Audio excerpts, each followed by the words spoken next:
Boa noite, meus amigos. Na impossibilidade de fazer um live decente via Facebook, eu e computador, ou a internet, e o Facebook, não estamos nos entendendo. Eu tenho para mim que o Facebook não gosta de mim, mas pode ser só ignorância e imbecilidade minha para com essa máquina.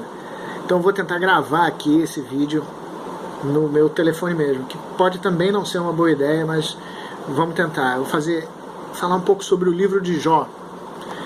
O livro de Jó é certamente um dos livros que mais despertam fascínio no mundo.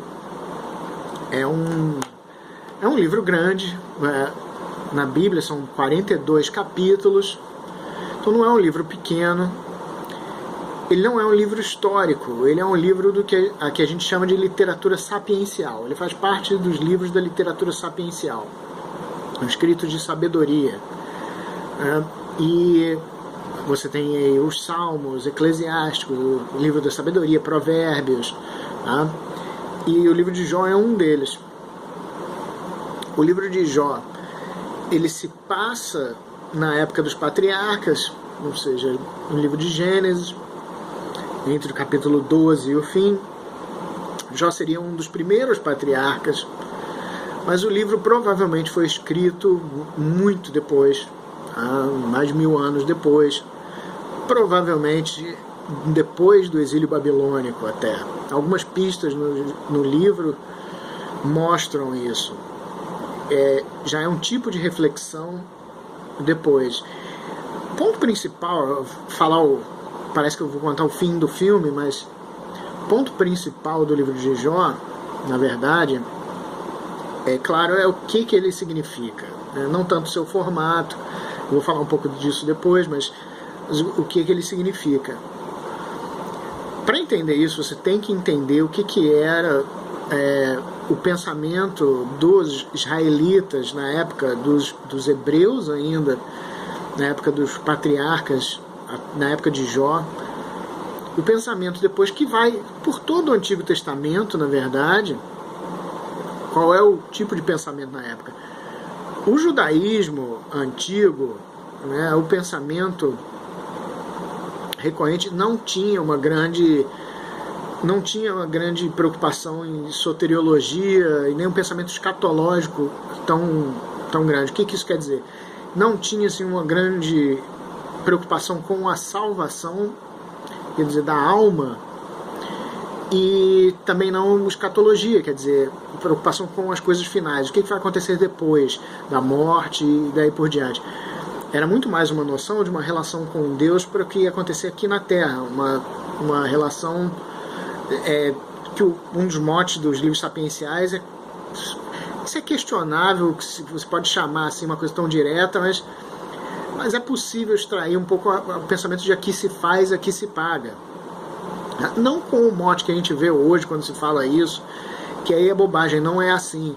Mas há uma causa e efeito muito forte no pensamento de Israel antigo. E outra coisa, como eles viam as reações a Deus, o que acontecia com o homem, era uma relação coletiva sempre. O povo pecou, o povo fez isso, o povo tem uma relação com Deus, e o que acontece no final é que o povo é punido ou não. Então é muito mais, não é o que se chama hoje em dia de coletivização da culpa, não tem nada disso. É uma coisa totalmente diferente, mas é uma coisa que a própria Igreja Católica aceita, não é uma coisa diferente. Nossa sociedade, por exemplo, vive um período de Babel, um período de Sodoma e Gomorra, que a nossa sociedade pode pagar por isso, como uma sociedade muito mais, não é uma coletivização, não é uma coisa de coletivo, mas é uma coisa de comunidade, de relação familiar. Nós fomos criados para viver essa relação. Então aqui, eu, minha família, meus amigos, tudo isso vai formando uma comunidade que tem que se expandir. Na Igreja Católica é católicos, é universal. Tem que ser universal. Nossa busca é para que seja universal, para incluir a todos. Claro que isso depende do livre-arbítrio. Mas de qualquer jeito, entra em questão essa relação do que vai acontecer com você, vai acontecer com a sua sociedade. No Antigo Israel, no Antigo Testamento, é praticamente apenas esse pensamento que existe. Você não tem, por exemplo, essa individualização da soteriologia católica, que é justamente a salvação da minha alma. É o que eu faço. É você parte depois para uma relação ainda mais próxima com Deus. Que esse é o ponto. Não é uma questão de aprofundamento filosófico, é uma questão de aprofundamento de relação. Que era aquilo que foi dito pelos profetas, aquilo que foi prefigurado e aquilo que se cumpre. Também não é uma surpresa, também não é uma mudança drástica, é o cumprimento disso tudo.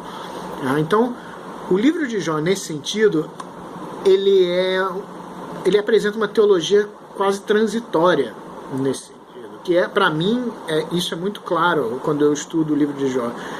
É uma teologia transitória já, porque ele está apresentando exatamente essa reflexão. Esse é o mote do livro de Jó, da individualização, da salvação, do que está acontecendo comigo. E obviamente é o problema do mal. É a maior exposição do problema do mal da história, o livro de Jó. O livro de Jó é o quê? Fala um pouco do formato dele. A maioria das pessoas vai dizer simplesmente que ele é uma poesia, e tá certo, ele é em formato de poesia, não poesia como a gente entende ler hoje em dia, mas é um tipo de livro poético da época. E mais acima de tudo, acho importante frisar e falar, não importa qual o formato, na Bíblia é sempre história teológica. É muito mais do que poesia ou sapiencial, isso é uma história teológica. Pode não ser um livro histórico no sentido convencional, daquilo que avança em uma história, mas ele é uma história teológica. Ela tem um significado teológico. Não existe nada na Bíblia que não tenha isso. Então quando a gente diz, é uma poesia, parece que a gente vai abrir um livro da Bíblia, ler uma poesia e depois voltar para alguma coisa. Não, não é assim. Ele se encaixa em alguma coisa. E o próprio objetivo dele, o próprio mote do livro de Jó mostra que ele é mais tardio, ele já está realmente esperando o Messias. E então, mesmo que ele se passe, a história seja para contar uma história do começo, da época dos patriarcas. Então o livro de Jó, quem for seguir, se alguém for ver esse vídeo, eu estou usando de novo como base aqui a Bíblia de Jerusalém. Então, vamos lá, o livro de Jó, quase, dedo gordo, Jó. Ok, o pior momento é passar uma página só. Ok, o livro de Jó abre com um prólogo, que é como acontecia muito nessa época e ainda acontece de vez em quando, é mais ou menos um resumo do que você vai ver na história. Então, você vai ter o começo do livro de Jó. O que é fascinante no livro de Jó é que é basicamente um desafio de Deus a Satanás. Isso é muito importante. Deus vai praticamente desafiar Satanás a tentar Jó. Jó é o quê? O Jó é um justo. É uma linguagem para um homem santo. Aí a gente vai ver características disso no final, a prova disso.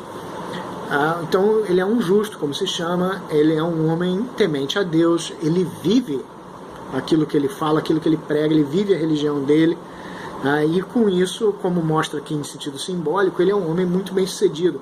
Até se diz que Jó é o homem mais bem sucedido do mundo, ele tem mais cabeças de gado, ele tem mais terra, ele tem mais ouro, ele tem uma família linda, isso. Então Deus diz para Satanás e fala, olha, então eu vou fazer o seguinte, eu vou permitir que você tire tudo dele, não toque nele, mas tire tudo dele.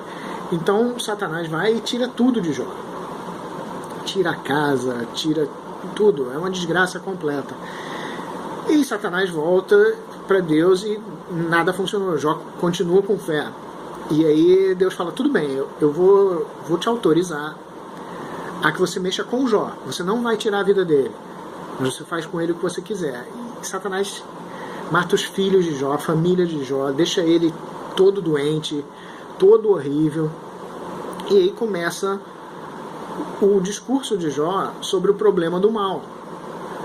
Por que isso acontece comigo? Tá? Então, se eu sou um justo, por que isso está acontecendo comigo? Tá? E aí que começa a parte mais fascinante do livro. Ele, em forma totalmente poética, são vários discursos, é um discurso atrás do outro. Tá?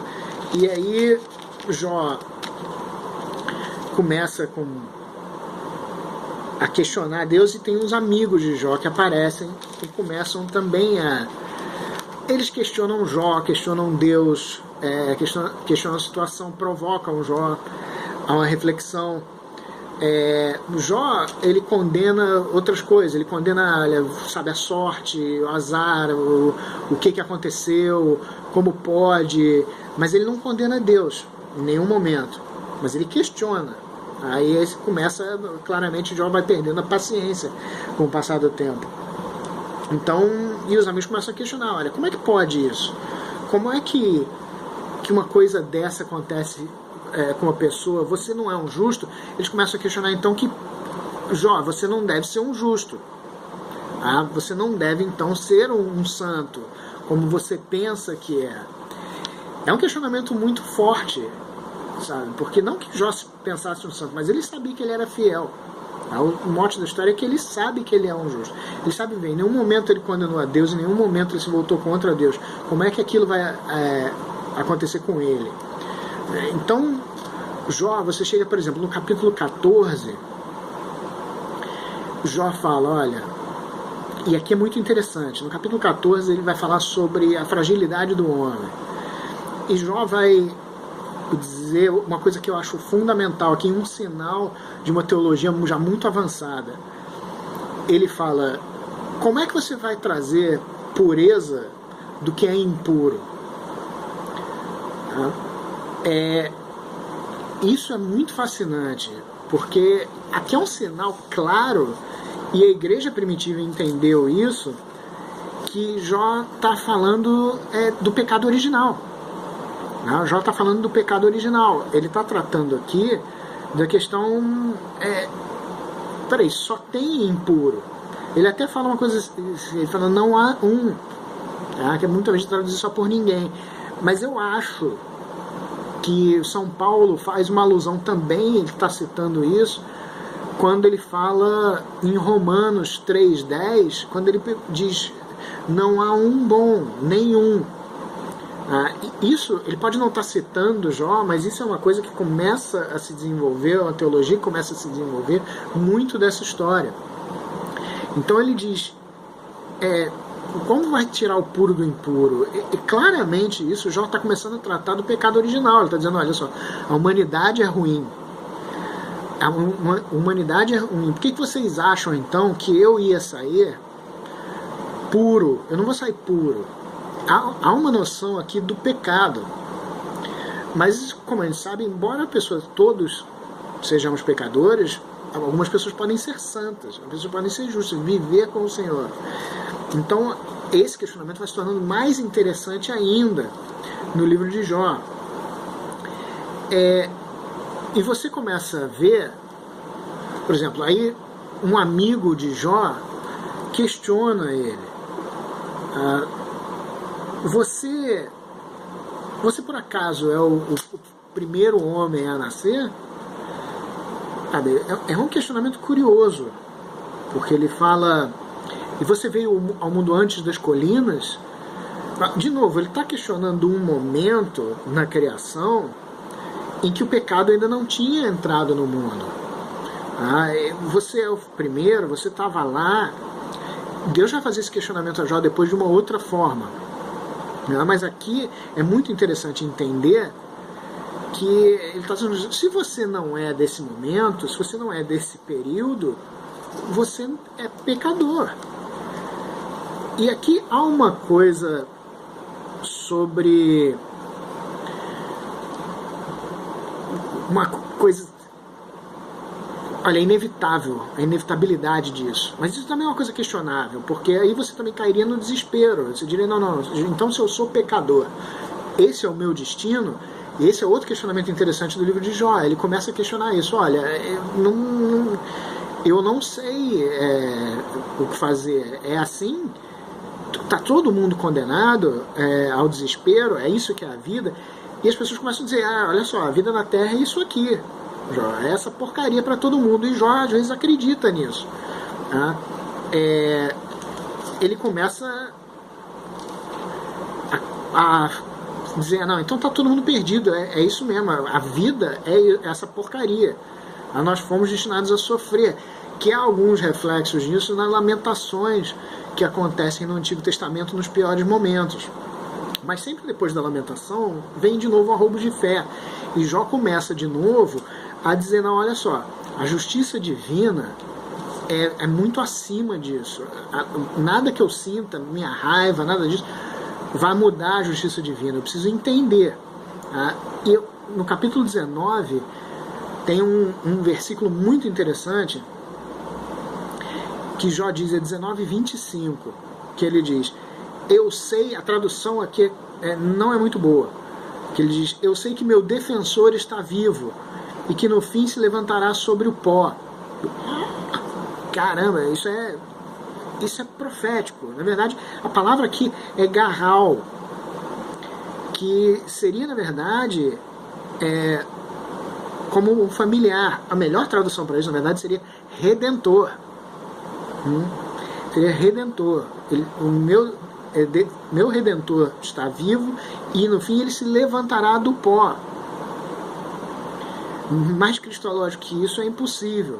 Tá? Então, isso é muito curioso. E você vai avançar nesse momento, você chega no capítulo 21 e Jó começa de novo uma lamentação. Olha, para falar, quer saber então, no mundo, mas isso é uma visão interessante para o judaísmo, porque ele começa a separar essa questão da justiça na terra da justiça fora.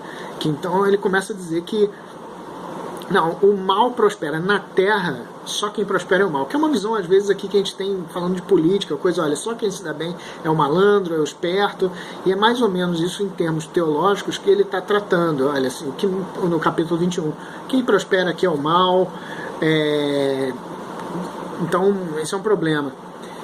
E aí um amigo dele diz, de novo, então, Jó, você deve ser mal, sabe? Você deve ser mal, que se acontece um castigo, é por alguma razão. E há um contraponto aí forte sobre essa questão do coletivo e do individual, que era uma noção da época que começa a se abrir nesse momento em Jó. Você chega nos capítulos 32 a 37 e você tem a inserção. A maioria dos exegetas acredita que esses capítulos foram inseridos depois. Tá? Tanto faz.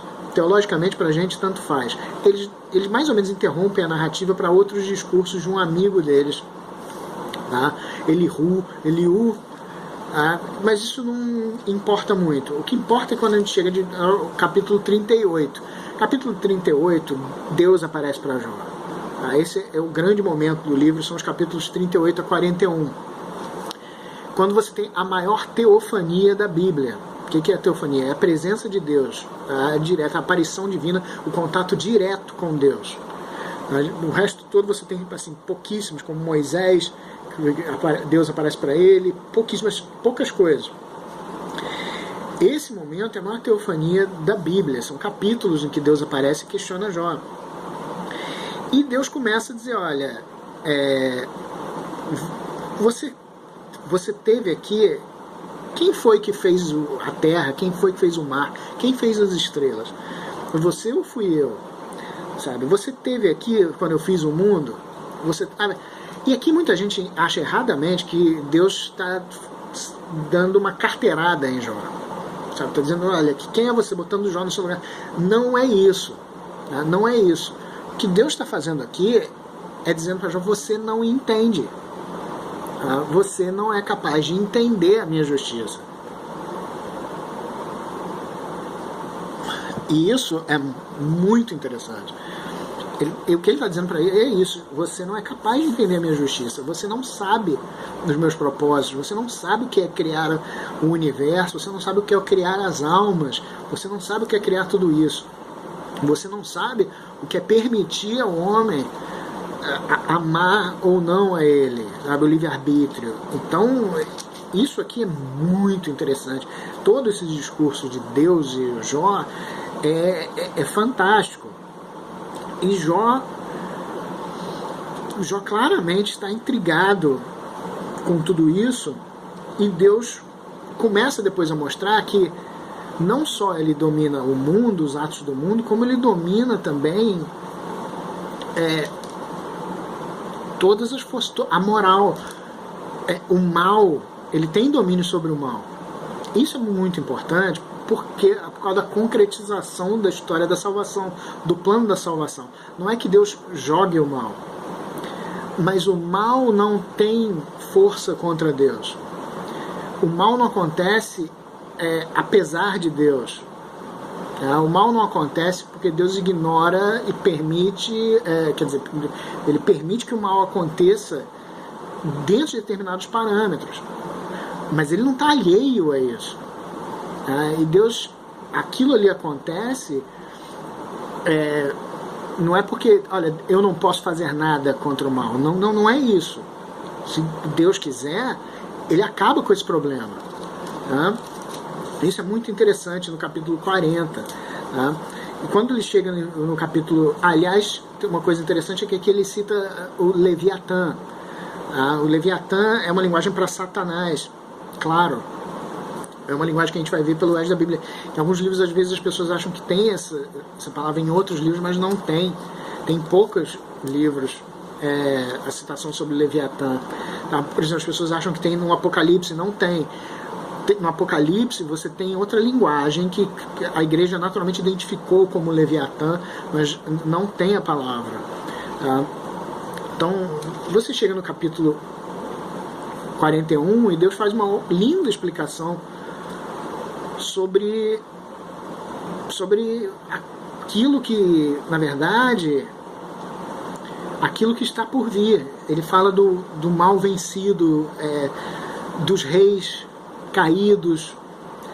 Então, no capítulo 42, Jó admite, isso é muito bonito, que Jó reconhece que Deus tem toda a razão e ele não perdeu a fé. Na verdade, você tem aqui a recuperação da fé de Jó, até uma elevação, digamos, da fé de Jó. Então, ele diz: falei de coisas que não entendia, confirmando aquilo que a gente está falando. O que Deus está tentando dizer para ele é que ele não entendia como funcionava isso. As maravilhas que me ultrapassam. Eu te conhecia só de ouvir, mas agora meus olhos te veem. Pô, isso é muito bonito, isso é muito lindo. Porque ele fala da fé. Jó conhecia a fé dos pais dele, a fé da coisa, mas ele nunca tinha vivido isso.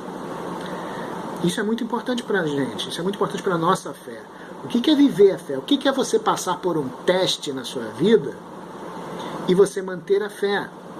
O que acontece com a gente? A gente é testado, a gente perde gente, a gente perde emprego, a gente perde família, e parece que tudo vai ser destruído. Então, o que é a mensagem de Jó nessa hora? É nessa hora que você vai ser testado se você encontra Deus ou não. Se você realmente vai viver com Ele ou não. Como vai ficar sua fé depois que você passar por isso? Você vai largar e falar: olha, isso aí acontece. Se você retroceder, você vai ver tudo que passou na cabeça de Jó, que passa na nossa cabeça. Esse é o ponto. Agora você volta e vê. Não foi isso? Olha, no mundo só os maus mesmo se dão bem, a gente não se dá bem, a gente não faz nada disso.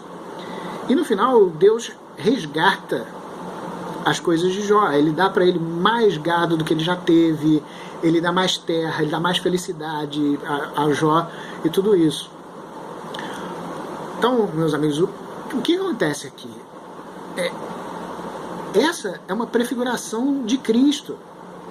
O livro de Jó é o primeiro livro nesse ponto, que numa linguagem poética, falando do princípio do mundo, já está falando isso, né? Porque a resposta, meus amigos, é Jesus Cristo.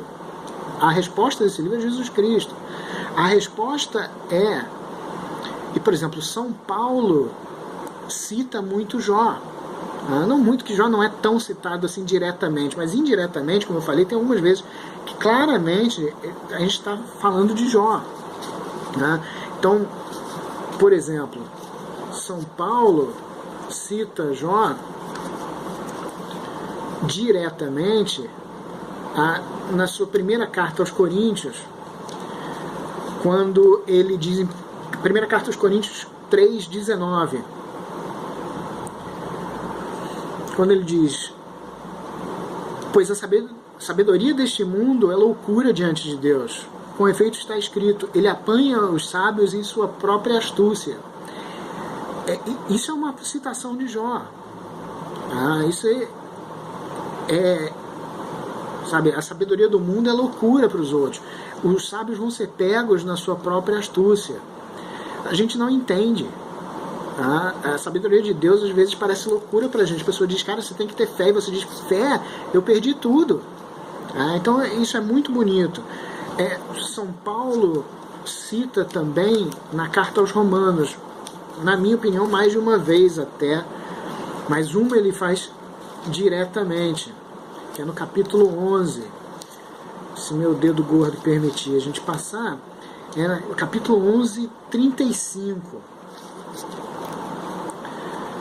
Que ele diz: ou quem lhe fez o dom para receber em troca? Isso é, na verdade, só uma versão da Bíblia traduz. Tem essa versão em Jó. O livro de Jó é desses que tem fontes curiosas. E Jó questiona, Deus questiona Jó nesse momento.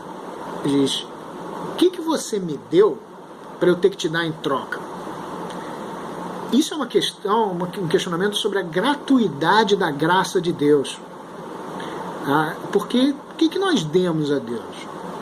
Por que Ele tem que nos dar alguma coisa? Ele dá gratuitamente. Então esse questionamento, de novo, não é uma agressão de Deus, não é um questionamento válido. O que é? O que ele está querendo dizer é: o que eu dou a você, eu dou gratuitamente.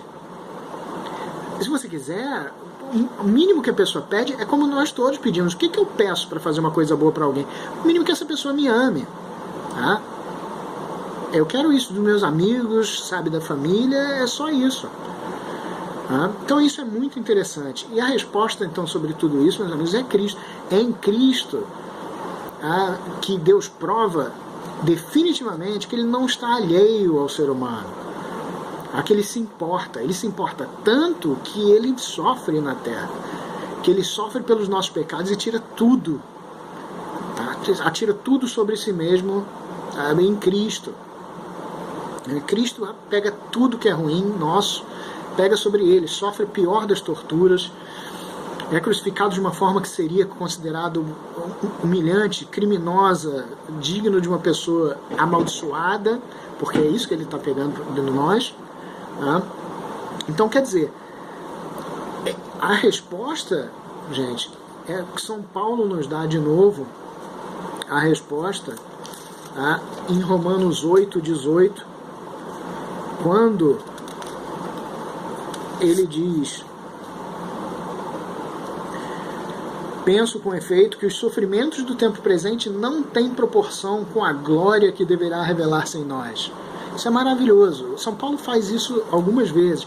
Ele faz isso uma segunda vez, para mim, nas passagens mais bonitas da Bíblia, que é na segunda carta aos Coríntios 4:17, das minhas passagens favoritas, que ele diz: pois nossas tribulações momentâneas e leves, elas não são nada, elas nos preparam para o peso eterno de glória no céu. Nossa, isso é muito lindo. E agora você pensa, tudo que essa gente passou, é o que eu sempre falo, que tribulações momentâneas e leves que ele está falando. As tribulações dele são terríveis. A pessoa foi preso, torturado, sabe, morreu pela espada, viveu na pobreza, espancado toda hora. Mas ele diz: as nossas tribulações leves e momentâneas, nos preparam para um peso eterno da glória, em Jesus Cristo. Essa, no final das contas, é a mensagem de Jó. Jó é um livro que vai preparar para a vinda do Messias. Nesse questionamento ele vai individualizar a salvação, que é uma diferença brutal para o que vem antes, é uma preparação para Cristo. Meus amigos, a resposta é Jesus Cristo, é a salvação. Nossos problemas palidecem, por mais duros que eles pareçam, é para manter a fé, porque eles ficam pálidos frente à salvação e à glória de Cristo. Em Cristo, entregue a proteção da Virgem Maria, um papista. Tchau!